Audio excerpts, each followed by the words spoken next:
ইমান ডাঙৰ এটা বিল্ডিং মই কমপ্লিট কৰিলোঁ। তিনিটা মানুহে 1 মাহৰ ভিতৰত কমপ্লিট কৰি দিলোঁ। চাওক মোটামুটি ফিনিচিংটো কেনেকুৱা হৈছে আপোনালোকে চাব, চাই কিনে ক'ব। এইটো মেঘালয় হয়, মেঘালয়া পাহাৰৰ জেগা এইবিলাক। এইটো সন্মুখৰ গেট পূৰা দেখাই আছোঁ আপোনালোকক।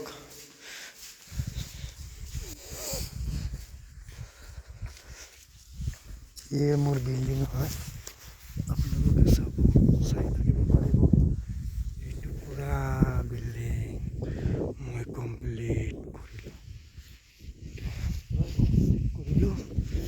এইটো মোৰ বাবে পুৰা কমপ্লিট কৰি দিলোঁ। মই ইমান ডাঙৰ বিল্ডিং মই কমপ্লিট কৰিলোঁ। বাহিৰ ভিতৰত এক লগতে 1 মাহৰ ভিতৰত 3টা মানুহে কমপ্লিট কৰিলোঁ।